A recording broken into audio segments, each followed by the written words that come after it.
Boa noite a todos. Olha, o negócio está ficando bom, hein? Mas só para a gente não perder o hábito, boa noite a todos. Ótimo, ficou melhor ainda. Meus queridos, é com muita alegria que a Casa de Miramês recebe a todos vocês para mais uma noite de estudos à luz da doutrina espírita. E nós vamos, parece até clichê, né? Nós vamos abordar hoje um tema assim, extremamente atual. Aqueles que acharem que não, perfeitamente, que é a paz em família. É claro que a gente sabe que todas as famílias estão em paz, está todo mundo vivendo bem, está tudo numa tranquilidade perfeita, não é verdade? Pois é, né? A gente precisa muito escutar a respeito disso, precisa muito trabalhar esse aspecto. Meus caros, quem vai falar para nós vai ser o nosso irmão Wagner. Eu queria fazer uma pergunta primeiro. Tem alguém aqui pela primeira vez numa casa espírita ou na Casa de Miramês? Vocês sejam sempre bem-vindos, que Jesus traga o conforto, o esclarecimento que vocês vieram buscar. E não tem jeito da gente começar uma tarefa com o Cristo sem a gente criar a devida sintonia, né? Porque o amor maior desse irmão sempre nos envolve. E assim, para que a gente comece bem essa tarefa da noite, vamos rogar a Jesus todo o amparo necessário para a realização dessa tarefa.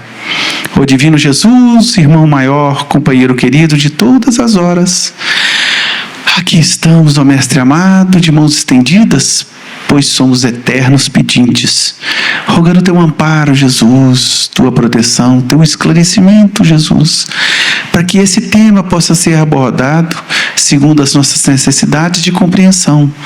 Conduza o facilitador da noite de maneira tal que ele possa nos auxiliar a enxergar um pouco melhor esse assunto tão importante para a nossa caminhada. E não nos deixe, Jesus, sucumbir diante das nossas imperfeições tão grandes ainda. Fica conosco, Jesus, hoje, agora e por todo sempre, e que assim seja. Obrigado. Precisa não, está tranquilo. Boa noite a todos. A gente vai falar um pouquinho sobre a paz em família. E aí, o conceito que se pode ter de paz em família é normalmente todo mundo com saúde, ter dinheiro para pagar as contas, de preferência sem morte, e que caso venha acontecer uma morte, não seja dos nossos jovens, mas de nós que já alcançamos uma idade mais avançada. E sem doença. Essa, a princípio, seria uma definição que talvez cada um de nós pudesse desenvolver no sentido de dizermos, olha, paz em família para mim quer dizer dinheiro, saúde, sem acidentes, seja de trânsito, seja de trabalho. Mas o que é a paz em família?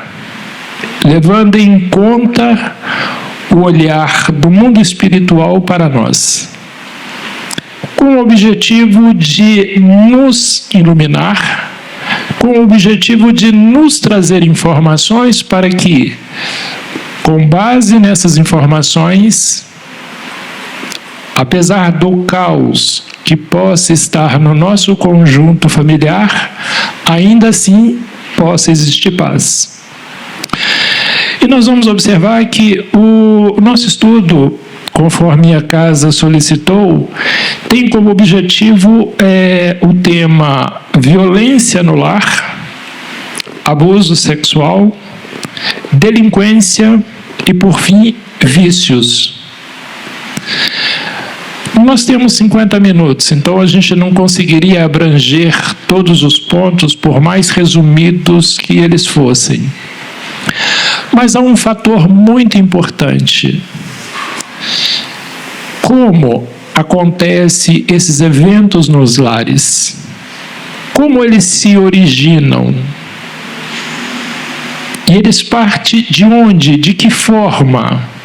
E como nós podemos, às vezes, evitar? Em outros casos, conviver com a situação e procurando ajudar, E em outros casos, simplesmente passando por aquela dificuldade, como disse Jesus: Pai, afasta de mim esse cálice, quando ele estava perto de ser crucificado. Mas ele continuou a frase: mas que seja feito a tua vontade.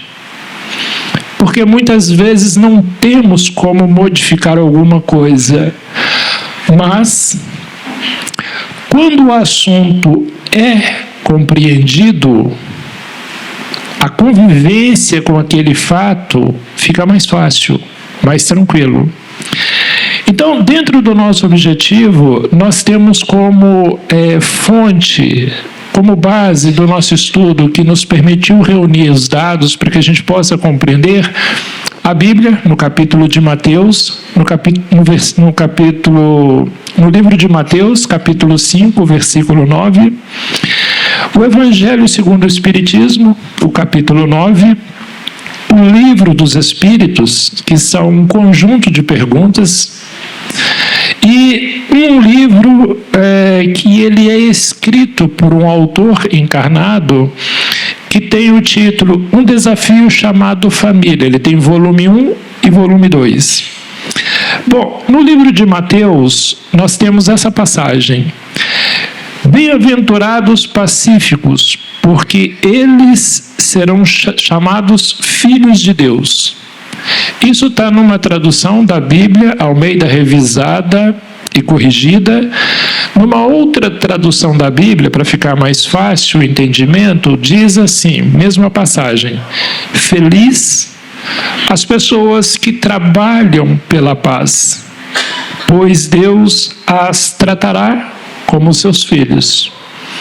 Então, apesar da tradução ser um pouco diferente, conforme o grau de compreensão da pessoa da Bíblia, ele tem mais facilidade numa leitura ou em outra leitura. Como eu estou sempre fazendo o estudo, eu compreendo que, às vezes, a versão Almeida Revisada é mais fácil trazer para melhor entendimento. Em outras vezes, a nova tradução na linguagem de hoje tem o evento com maior facilidade de leitura e compreensão. Dentro do Evangelho segundo o Espiritismo, no capítulo 9, está escrito assim o título: Bem-aventurados os que são brandos e pacíficos. E dentro desse capítulo 9 do Evangelho, fala sobre as injúrias e as violências, sobre as ofensas e as violências que sofremos. E depois temos lá instruções dos Espíritos, que aí traz a afabilidade, a doçura, a paciência, a obediência e a resignação e, por fim, a cólera. Em paciência, muitas vezes a gente vira para Deus e fala assim: ai meu Deus, me dá paciência, porque se me der força. E aí, um pouco mais à frente, de tanto a gente pedir Deus paciência, a gente fala assim: nossa, quanto mais eu rezo, mais assombração me aparece. Por quê? Quando nós pedimos Deus uma paciência, de um certo modo, parece que nós carregamos um sentido de que Deus vai num potinho de paciência, como a gente vai no potinho de sal, pega uma pitada de sal e a gente tempera lá o nosso arroz. Então a gente fica imaginando que Deus vai pegar o potinho de paciência, pegar uma pitada de paciência e derramar sobre nós, e agora seremos pessoas pacíficas. Não é? Quem lida com enfermagem sabe que depois que faz o curso é necessário exercitar experiência. Então arruma laranja para fazer injeção, arruma banana para poder fazer injeção e arruma um monte de coisa para exercitar, para depois exercitar essa atividade numa pessoa. A paciência é a mesma coisa. Deus não tem um potinho de paciência que derrama em nós. Então, quando nós pedimos Deus paciência, Ele nos oferece um punhado de pequenos problemas aos quais, à medida que vamos enfrentando esses problemas, vamos exercitando a paciência. Tanto é que aos 20 anos, se alguém demora a chegar até nós para resolver algum problema, a gente fica danado da vida com aquela pessoa porque ela está atrasada. No entanto, a mesma pessoa, nós, quando chegamos aos 40 e aos 50 anos, estamos esperando alguém para resolver um problema e aquela pessoa atrasa, e alguém vira para nós e fala: nossa, como você tem paciência de ficar aqui esperando aquela pessoa que está atrasada? A gente simplesmente fala: não, tranquilo, vamos aguardar que a hora que ele chegar, a gente resolve.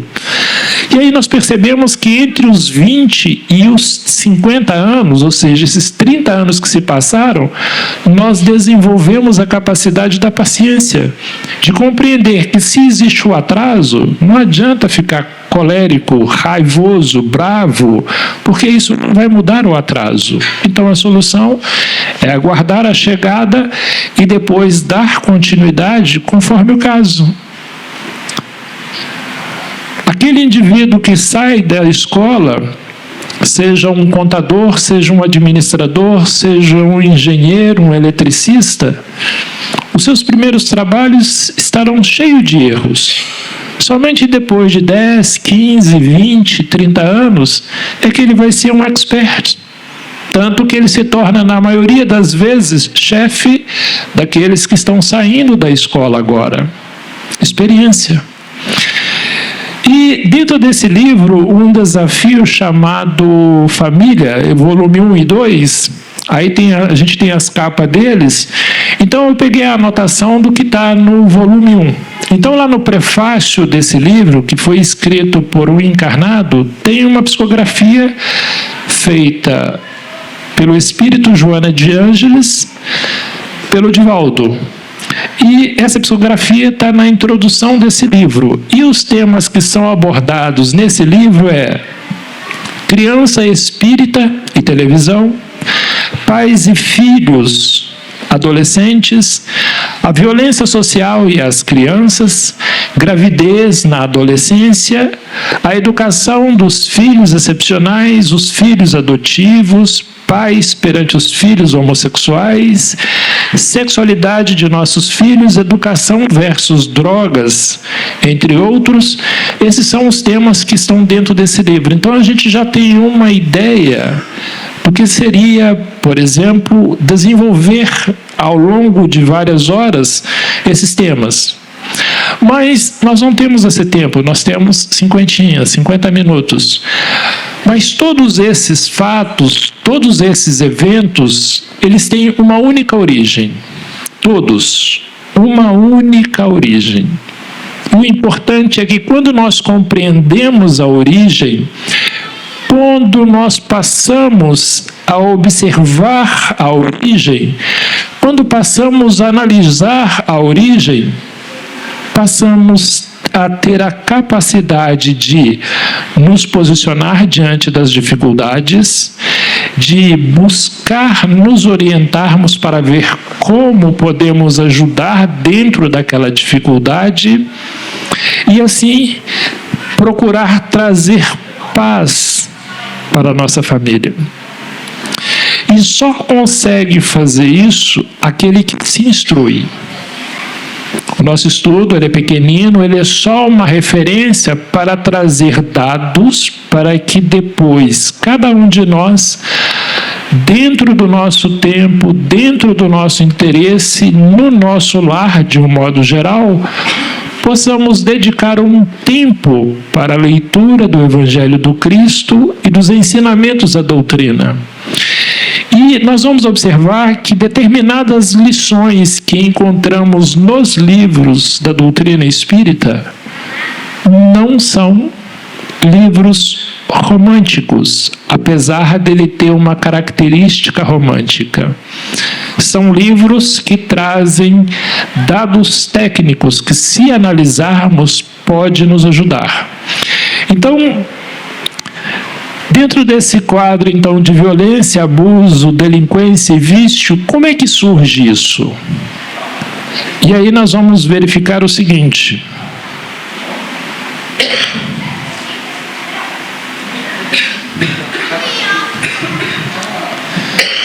Nós precisamos saber quem somos, porque todo o problema surge de cada um de nós. E o problema, ele surge dependendo do grau de instrução que temos. E aí nós vamos ver que a doutrina diz assim para a gente, lá no Livro dos Espíritos, questão 88. O Espírito é, se quiserdes, uma chama, um clarão, uma centelha etérea. Que imagem isso pode nos trazer? Se diz que nós somos espíritos. Quando eu olho para alguém, eu vejo um corpo físico, mas a doutrina diz que nós somos espíritos. E aí, para a gente compreender o que a doutrina quer nos dizer com esta frase, eu trago essa imagem. Poderia ser cada um de qualquer um de nós ali. Então, nós conseguimos ver o corpo físico, mas nós não conseguimos ver o corpo espiritual. E nós também não conseguimos ver o Espírito. E todos nós somos aquilo ali, um Espírito. Uma chama, um clarão, uma centelha. O corpo físico é um veículo, é uma máquina, é um equipamento que o Espírito utiliza para se aperfeiçoar. Da mesma forma que o carro é o equipamento que o motorista utiliza para ir e vir, o corpo físico é uma ferramenta para o espírito. E como a gente verifica, o espírito ele não tem sexo. Então, aquele espírito ali, aquela chama, nesse momento ele está conectado a um corpo físico masculino, mas ele pode, dentro de programações, nascer num corpo físico feminino. Porque o espírito é uma chama, é um clarão, é uma centelha. E o espírito escolhe se ele vai nascer num corpo masculino ou num corpo físico, conforme a necessidade de aperfeiçoamento dele. Da mesma forma que, quando vamos operar uma atividade, nós utilizamos um uniforme adequado àquilo. O médico veste de uma roupagem branca e bem asseada para entrar numa sala de cirurgia. Já um bombeiro que vai fazer um socorro dentro de um rio onde se cai esgoto, ele não vai estar preocupado com a roupa limpa, ele está preocupado com a roupa que o protege da contaminação. Então ele vai vestir uma roupa grossa, uma roupa de borracha, para adentrar aquele rio e fazer o socorro. Todos os dois estão fazendo a mesma coisa, socorrendo alguém. Porém, um com um uniforme delicado, suave, e o outro com um uniforme mais grosseiro.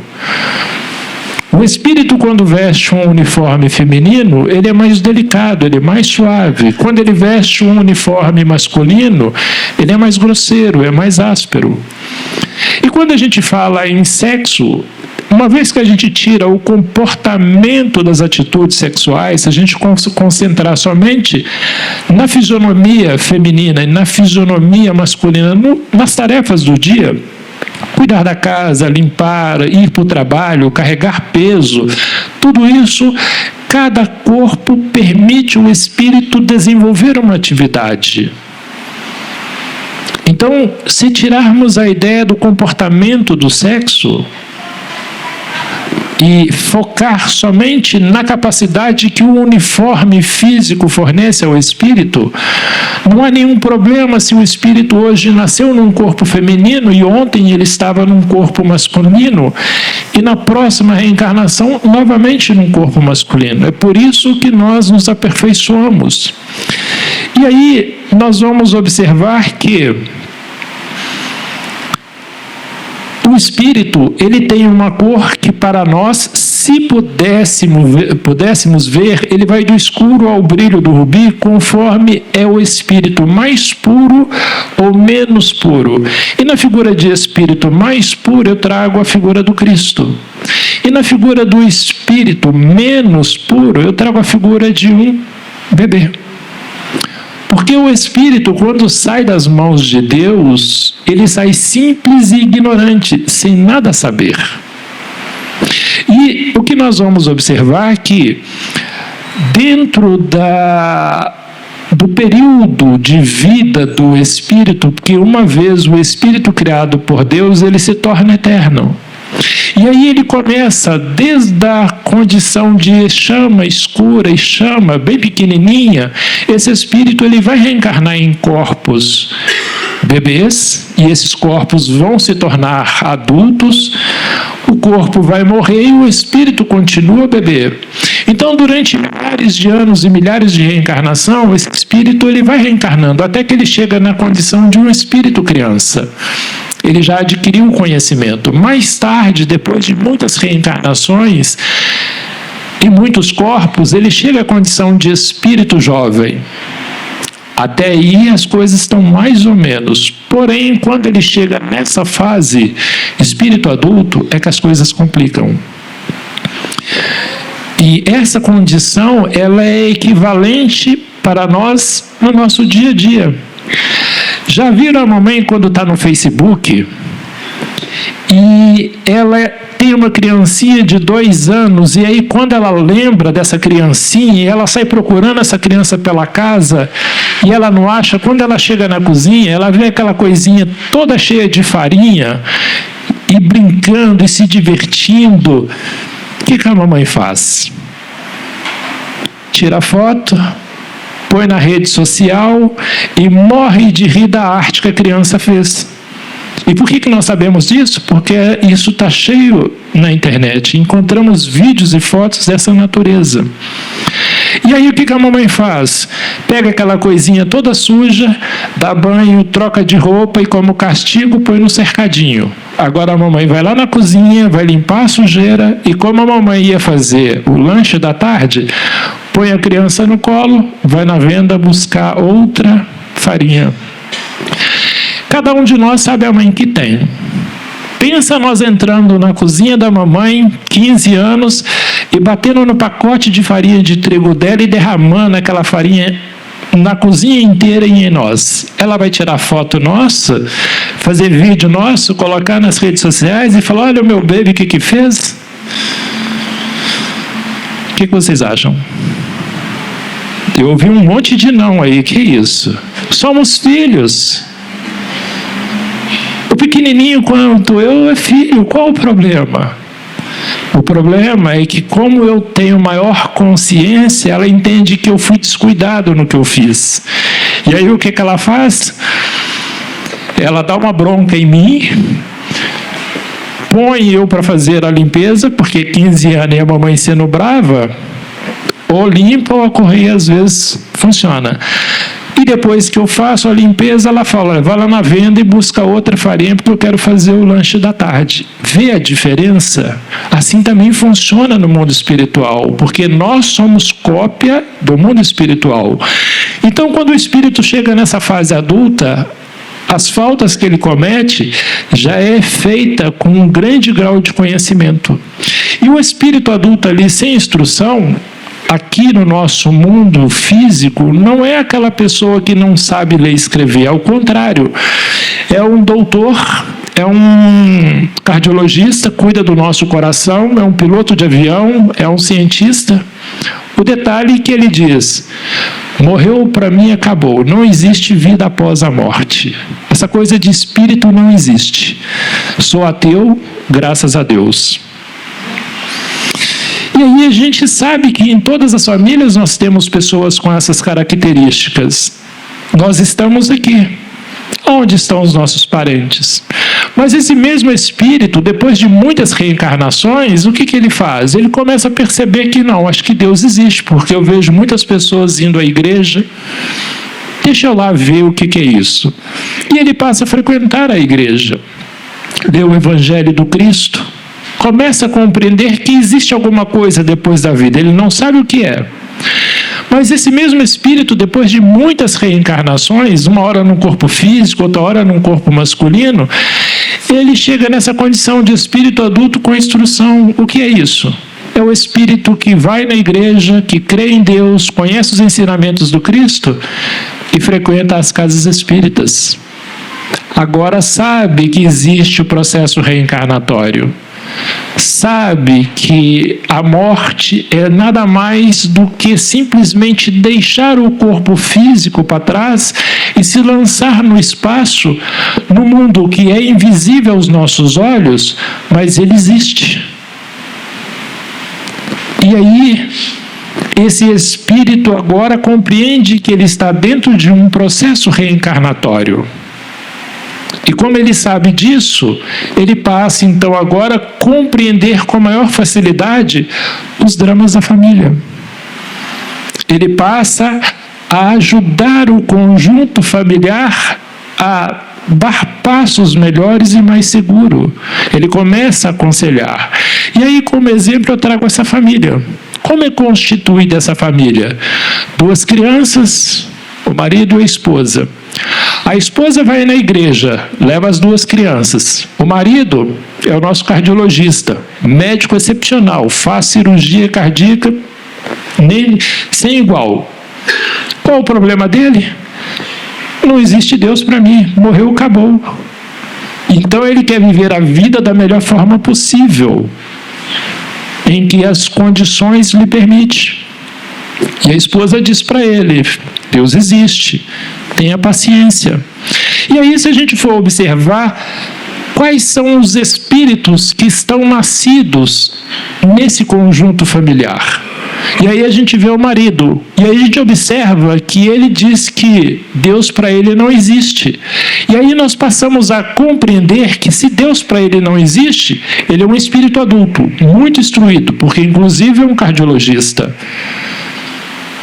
Ele entende bastante da vida material, mas ele não dá importância à vida espiritual. Ele quer viver a vida.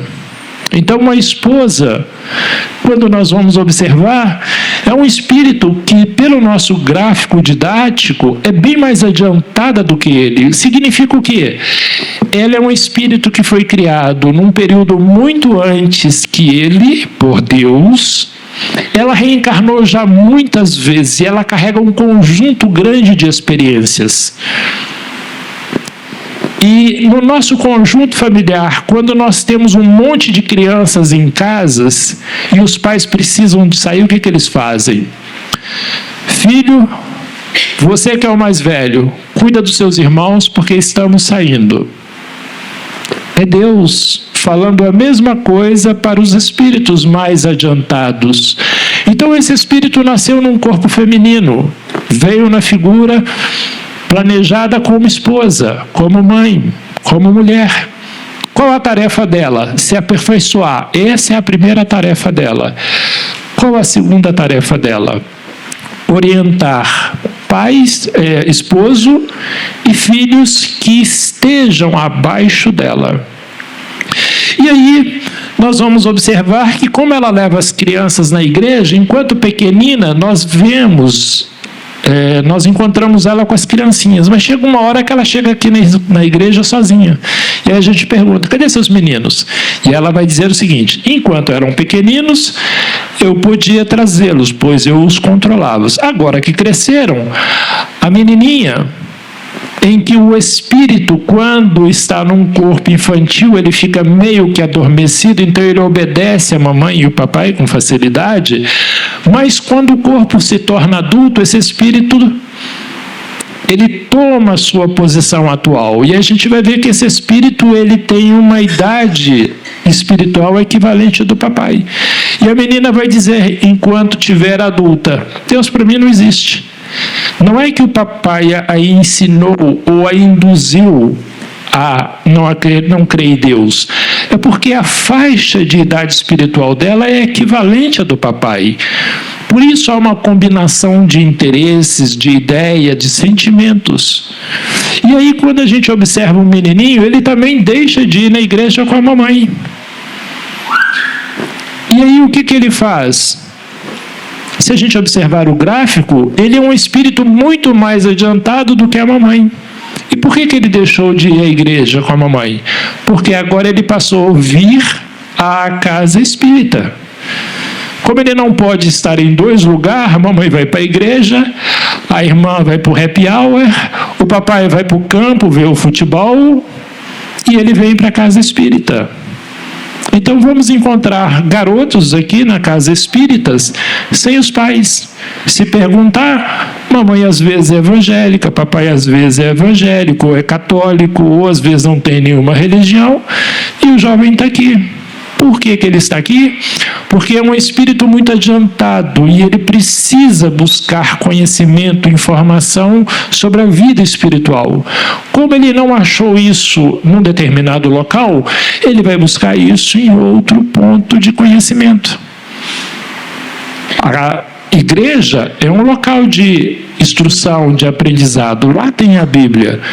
Mas há locais em que, tendo maior fonte de dados, a gente vai buscar aqueles locais de maior clareza.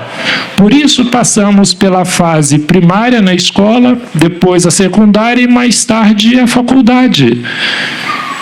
Então, o interesse do espírito é conforme o seu grau evolutivo. E se nós tirarmos a menininha desse conjunto familiar, nós conhecemos uma família com essa característica. Pais são espíritos elevados, mas o filho é extraordinariamente mais evoluído. É só trazermos a figura de Jesus. Nós temos ali José e Maria, espíritos nobres que abraçaram uma missão extremamente importante, mas nós estamos reunidos aqui agora estudando os ensinamentos de Jesus. Então nós vamos verificar que nos conjuntos familiares há espíritos de graus muito mais adiantados do que os pais às vezes. Entendido isso, nós vamos então observar o seguinte, que uma morte nada mais é do que o espírito deixando o corpo físico, às vezes bastante danificado pelos hábitos, pelos vícios ou pelas circunstâncias, e em outros momentos, em condições razoáveis, o corpo físico, mas chegou o fim do planejamento daquele espírito no plano físico. Então a morte não é um desastre para o espírito quando ele perde a vida, ou seja, quando ele deixa de viver fisicamente aqui, mas seguindo um planejamento. E o que nós vamos observar é que os espíritos, como reencarnam muitas vezes, a cada reencarnação, eles adquirem corpos diferentes e vão se aperfeiçoando. E aqui, nesse exemplo, nós vamos verificar que os dois espíritos, um masculino e um feminino, num determinado momento, eles vão aparecer em corpos masculinos. São amigos íntimos, ou seja, amigos que gostam um do outro, em corpos masculinos. E se a gente observar um pouco mais à frente, nós vamos encontrar agora duas meninas, freiras. São espíritos que podem vestir o uniforme conforme a necessidade do aprendizado. Uma hora rico, uma hora pobre, até alcançar a perfeição.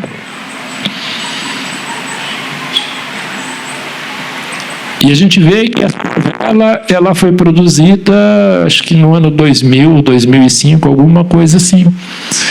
Então ela já traz uma ideia daquilo que a doutrina espírita, desde 1854, vem procurando trazer para nós uma ideia, uma imagem, uma informação que nos permita compreender o que somos e o que precisamos fazer aqui. E aí a doutrina diz lá no Livro dos Espíritos, questão 393, quando o espírito volta à vida anterior, quando o espírito desencarna,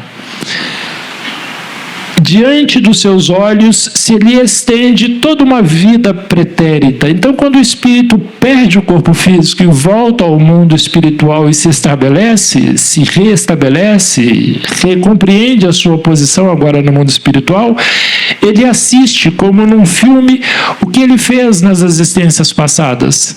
E aí ele vai trabalhar para procurar corrigir aonde ele falhou. Então eles dizem: vê as faltas que cometeu e que deram causa ao seu sofrer, assim como de que modo as teria evitado. Reconhece justa a situação em que se acha e busca então uma existência capaz de reparar as faltas. Escolhe então provas iguais às que não soube aproveitar, ou lutas que considere apropriadas ao seu adiantamento. Entendido isso, nós vamos retornar a um outro ponto que é lá no Livro dos Espíritos. Lá diz o seguinte: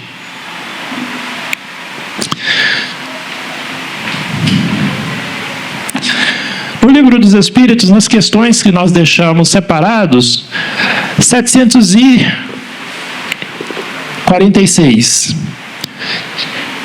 É crime aos olhos de Deus o assassínio? E depois a gente vai ver como esses fatos todos ocorrem.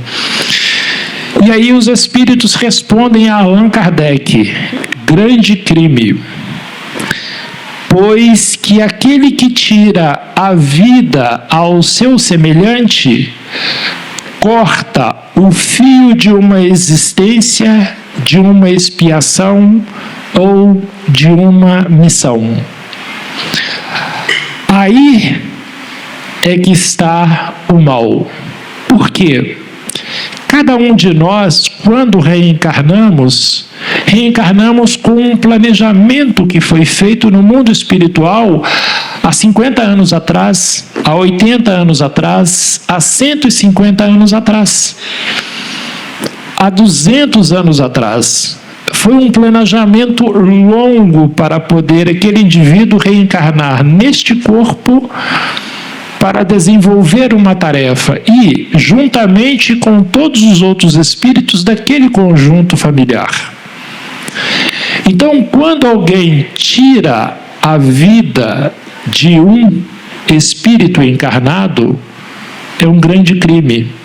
E a gravidade está exatamente porque, ao eliminar o corpo físico de alguém, ao acabar com a vida vital de alguém, tira daquele indivíduo a oportunidade de continuar o seu trabalho, seja de missão, seja experimentando aquilo que provocou nos outros na existência passada, seja um processo de aprovação, de provação, ele está sendo testado. Numa questão seguinte, nós temos o seguinte, a 746, 7. É sempre o mesmo grau a culpabilidade em todos os casos de assassínio? E aí eles dizem: já o temos dito, Deus é justo, julga mais pela intenção do que pelo fato.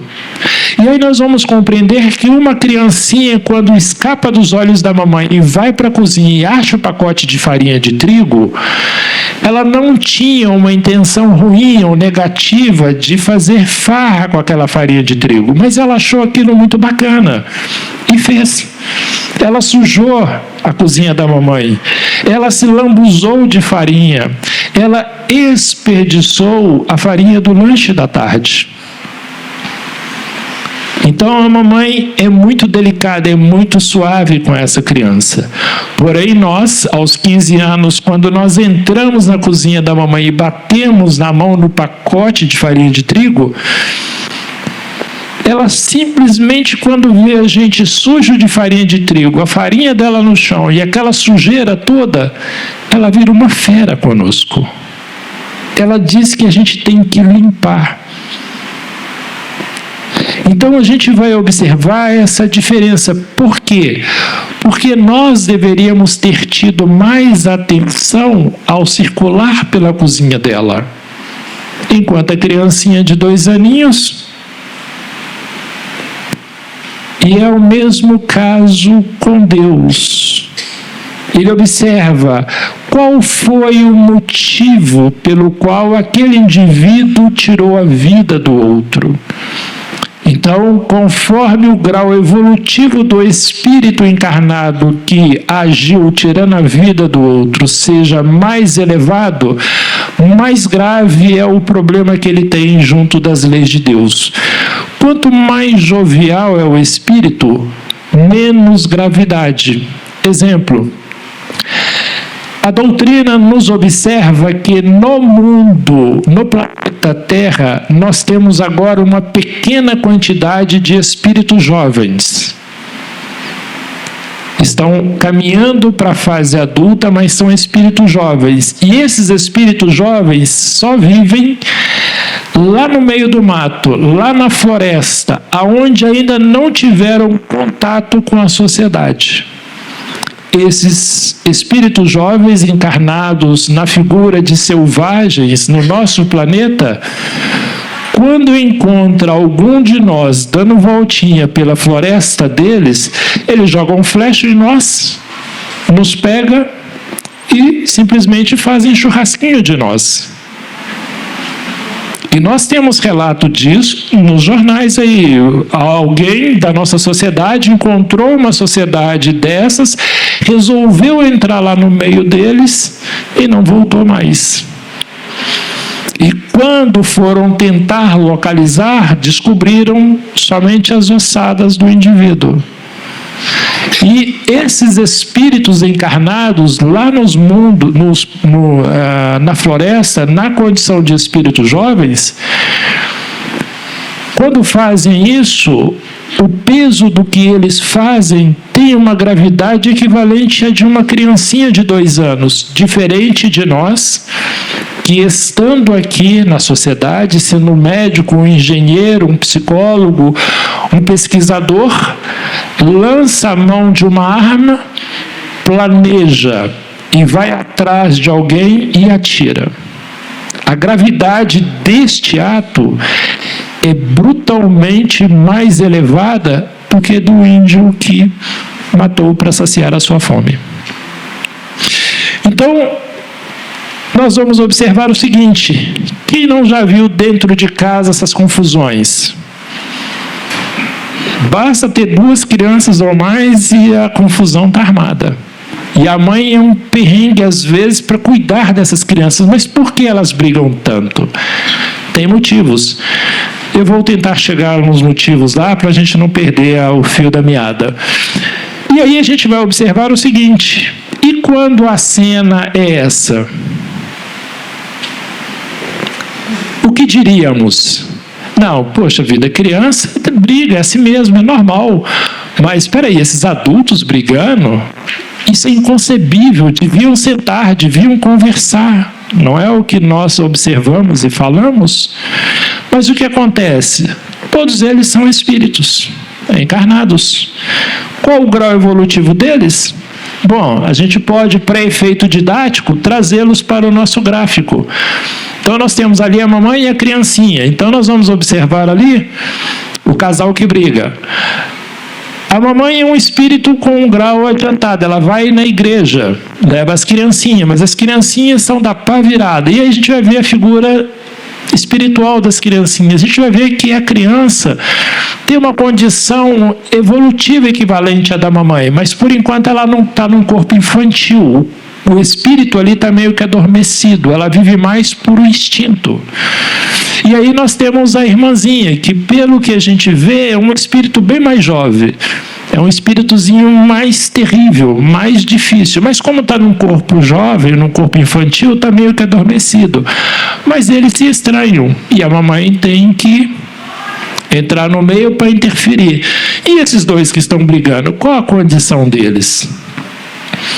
Se a gente olhar, a esposa aqui é um espírito bem adiantado, vem na casa espírita, mas por alguma razão qualquer, ela ficou brava com o marido e resolveu brigar com ele. Mas ela vem na casa espírita.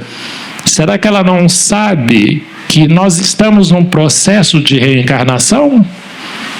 Qual o esforço que ela faz diariamente para adquirir o conhecimento da doutrina espírita e procurar colocá-lo em prática no seu dia a dia?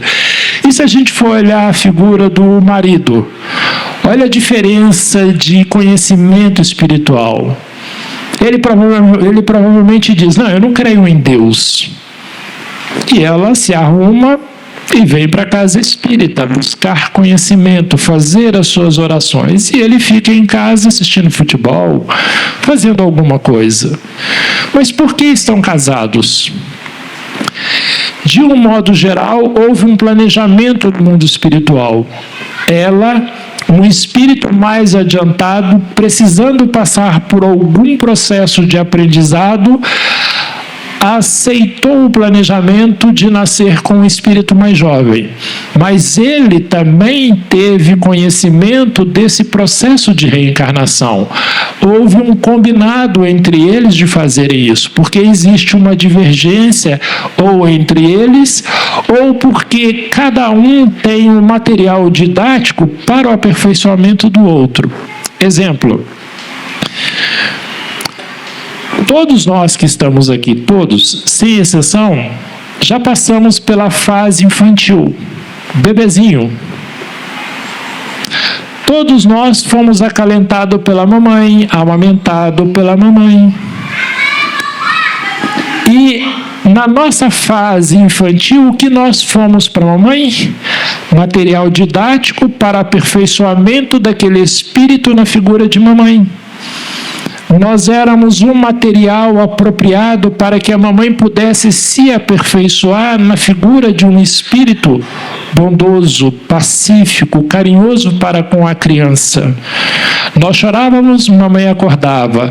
Nós sentíamos dor, mamãe ficava preocupada. Nós sorríamos, mamãe ficava feliz. Quando mamãe estava no Facebook, a gente escapava dos olhos dela e ia para a cozinha brincar com a farinha de trigo dela, desenvolvendo a paciência dela.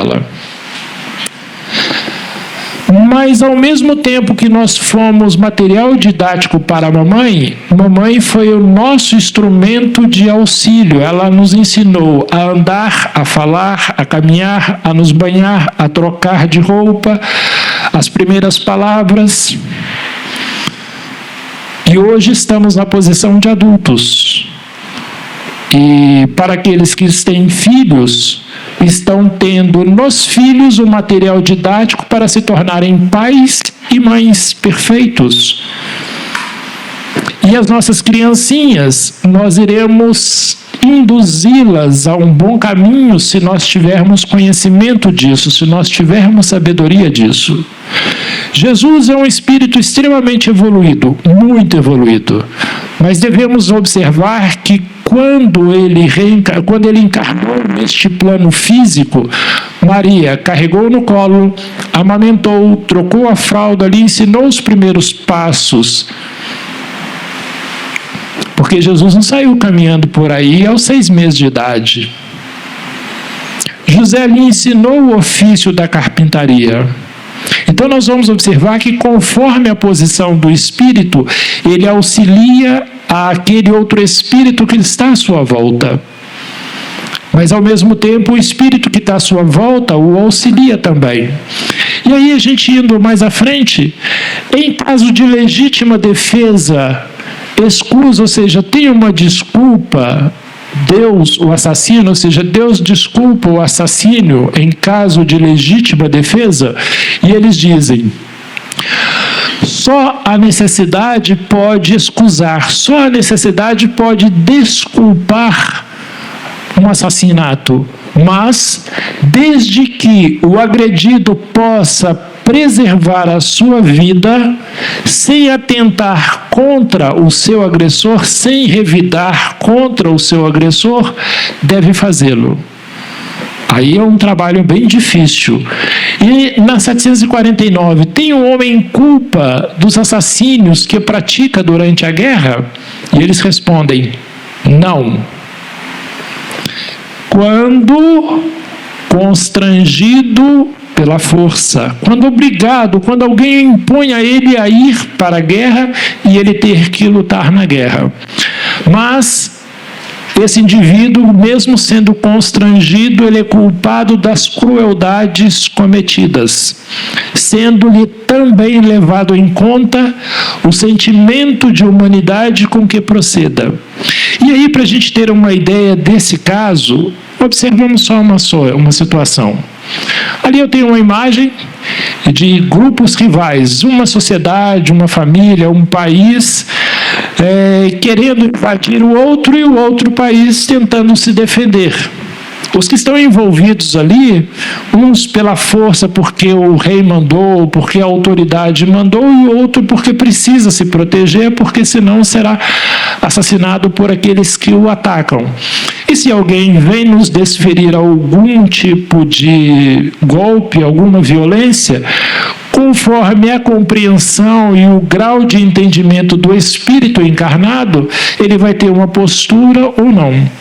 A gente vê que Jesus, ao ser preso, ele não brigou com ninguém. Ao ser levado para interrogatório, ele não discutiu e nem criou defesas para si. Ao condenarem ele me ajuda, esqueci o nome, uma coroa de espinho, e depois levou ele para a cruz e o crucificaram. E ele não lutou, não fez esforço nenhum.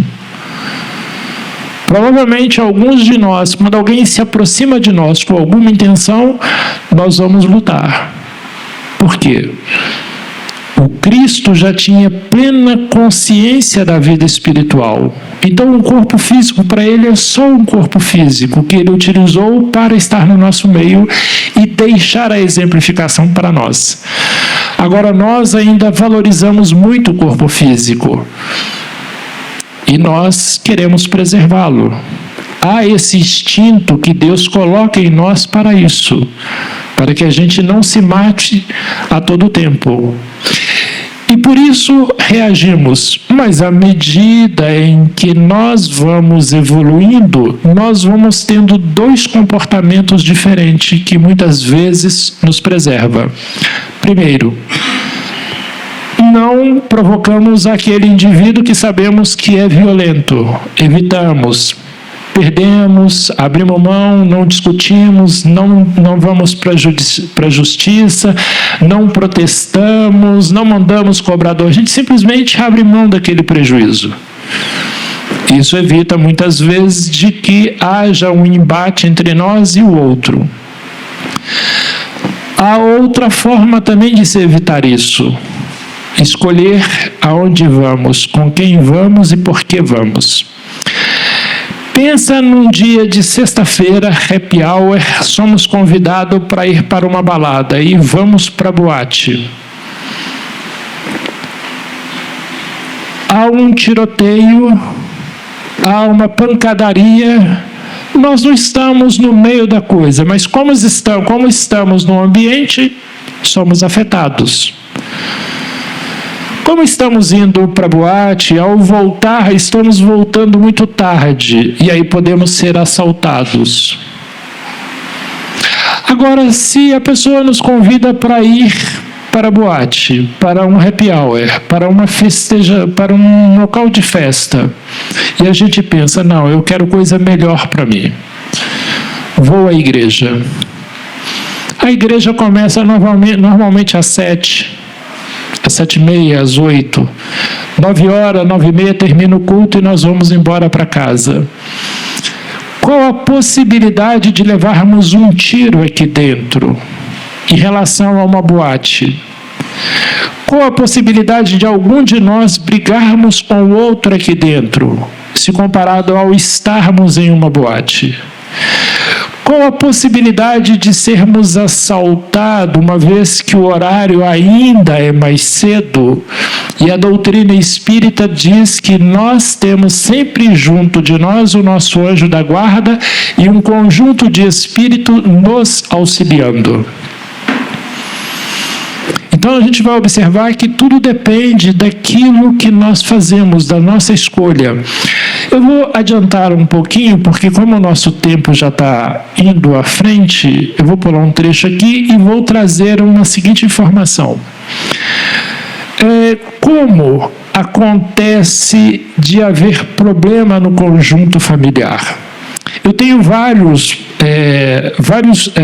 relatos aqui, várias histórias. Eu vou escolher uma aqui para a gente fazer um breve comentário.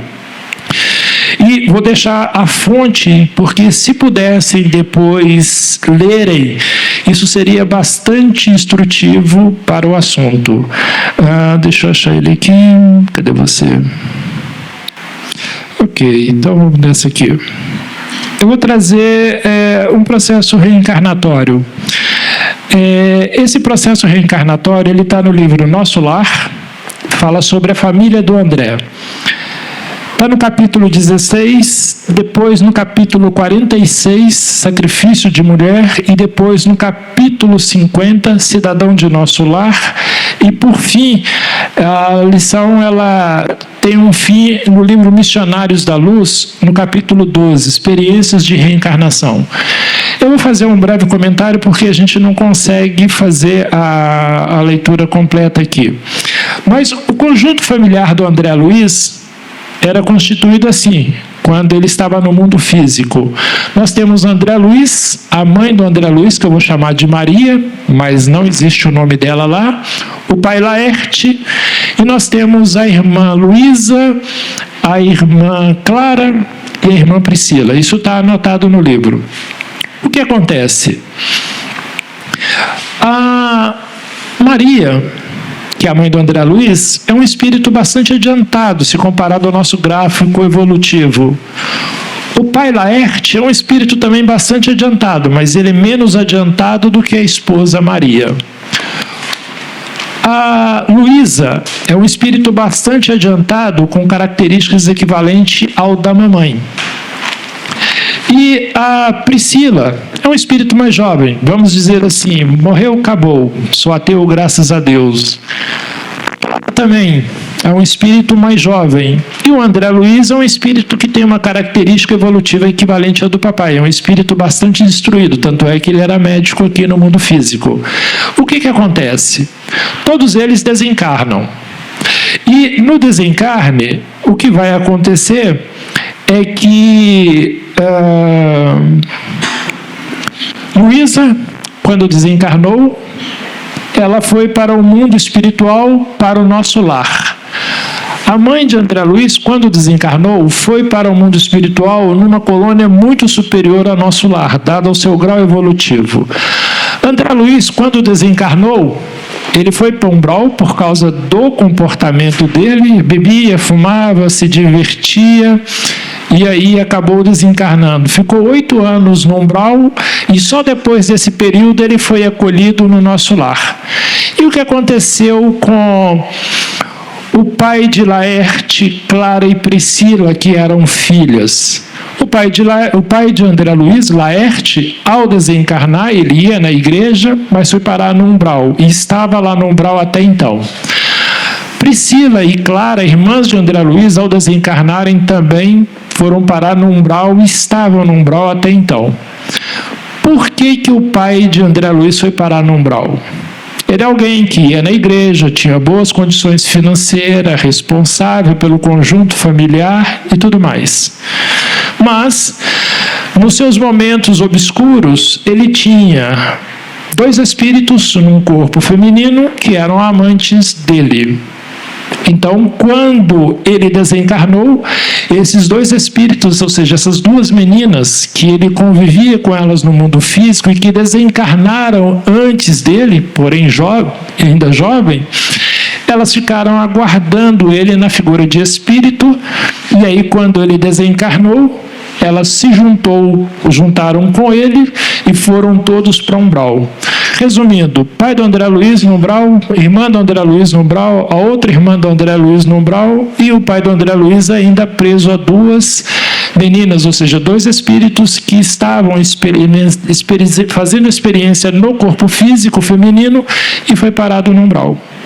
Pois bem, a mãe do André Luiz falou com ele: André, eu preciso ajudar a nossa família, eu preciso ajudar o seu pai, e preciso ajudar as suas irmãs. E como fazer? Do mundo espiritual, indo lá no umbral, tudo que ela tentava fazer para ajudá-lo, não conseguia. Então ela só viu uma saída: terei que reencarnar.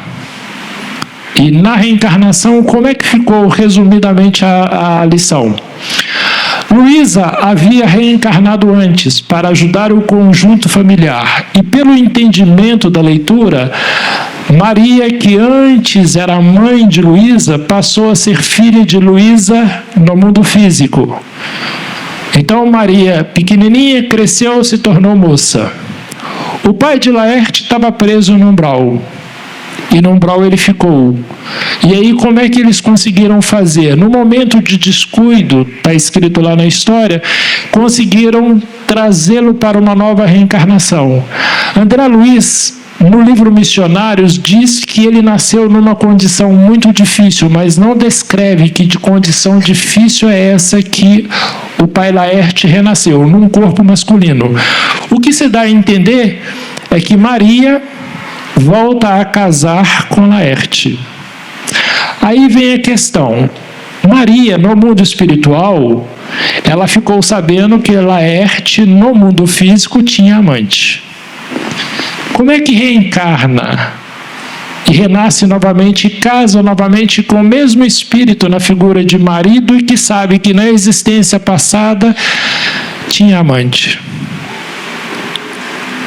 Por isso nós temos o esquecimento do passado. Ninguém de nós lembra daquilo que fomos na existência passada. Pelo menos enquanto o corpo físico está acordado. Porque toda noite, quando nós dormimos e o corpo físico fica deitado, nós afastamos do nosso corpo físico e nós temos acesso às ocorrências da existência passada. Mas quando a gente acorda e olhamos um para o outro, nós não lembramos do passado. Então ela precisou nascer e novamente casar com ele. E mais ainda, para ajudá-lo, ela precisou trazer essas duas meninas agora na figura de filha dela. E aí a gente começa às vezes a compreender por que mãe e filha muitas vezes têm grandes atritos. Não lembramos da vida passada, mas intuitivamente lembramos de que há uma divergência entre nós e aquele espírito na figura de filho ou aquele espírito na figura de mãe ou pai. E aí nós vamos observar que a revolta, a raiva que muitas vezes surge no nosso meio é resultado de um sentimento íntimo adormecido em nós pela misericórdia de Deus, para que a gente volte a conviver com o outro em harmonia. E assim, durante, às vezes, muitas reencarnações, eles devem, talvez, nascer juntos na figura de esposo e esposa, para que ela, sendo mais adiantada do que ele, possa auxiliá-lo a removê-lo do comportamento vicioso. Por outro lado, as dificuldades que ele enfrenta na vida física, como um corpo adoecido, e outras dificuldades, como a financeira, outras dificuldades, como os distúrbios mentais, são os mecanismos que Deus utiliza para nos manter dentro de um caminho mais equilibrado. E como os dois espíritos, na figura feminina, que na existência passada eram amantes de Laerte, quando nascem dentro do conjunto familiar, muitas vezes a gente vê a figura do pai e da filha com muito mais intimidade, com muito mais aproximação. Por que isso acontece? Por causa das existências anteriores e dos convívios anteriores que tivemos. Então, os conflitos que surgem no nosso lar é fruto do nosso comportamento das existências passadas, seja pelos nossos vícios, pelos nossos hábitos, pelos nossos comportamentos, pelo nosso interesse da vida física. E nós precisamos renascer muitas vezes dentro daqueles quadros difíceis, para que nós possamos passar pela experiência, pela provação e darmos conta de sairmos lá na frente carregando um comportamento moral melhor. E aí o que vai acontecer? A paz na família depende muito do conhecimento intelectual e moral que tem o indivíduo dentro daquele lar. Quanto mais conhecimento se tem da vida espiritual, mais fácil de passar pelas lutas que a família apresenta, seja doença, seja discussões, seja acidentes, seja dificuldades financeiras, seja limitações físicas. Nosso tempo chegou ao fim. Eu espero que essas informações que eu trouxe possam nos trazer elementos que nos permitem olhar para o nosso conjunto familiar e meditar sobre o assunto. Eu agradeço a companhia de todos. Tenhamos uma boa noite. Obrigado.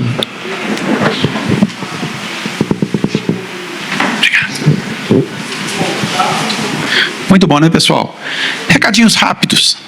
Primeiro deles é que às quartas-feiras, aqueles que tiverem bebês em casa, pode vir. Não precisa deixar com alguém, não. Pode vir que tem evangelização de bebês aqui na quarta-feira. Às quartas-feiras, tá? Outro recado. Todas as quartas, de 19h45 às 21h15, tem um estudo de introdução ao Espiritismo. Fica lá embaixo. Quem tiver vontade, é só conversar na recepção e fazer sua inscrição. Nós também temos o Evangelho Rede Vivo, que ocorre aos domingos, de 8h45 às 10h15. E às sextas-feiras, de 19h45 às 21h15, nós temos um estudo do Livro dos Espíritos, o Evangelho e mais uma obra do André Luiz lá embaixo. Isso aí, qualquer hora que quiser chegar, fiquem à vontade. Quiser participar, chegar não. Quiser participar, fique à vontade. Vamos chegar no final do nosso encontro. Lembrando que esse assunto não se esgotou. Como todos os assuntos dentro da doutrina, eles não se esgotam. Apenas começamos a discutir a respeito. E cada vez que a gente aborda com uma maturidade diferente, uma percepção diferente. Eu vejo que o pessoal perguntando que esse estudo vai dia com todos. Você tem que abordar e às vezes é bem diferente. Quinta lá.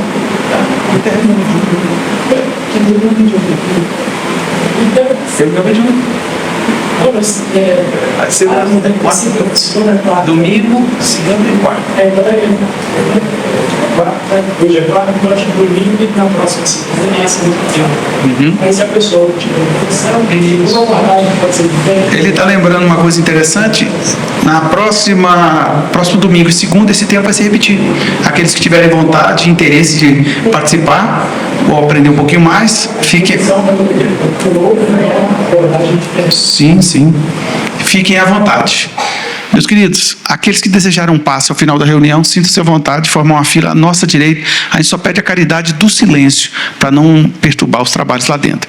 Então, vou convidar vocês a nos acompanhar numa prece de agradecimento a Jesus, esse mestre maior, esse companheiro dileto de todas as horas.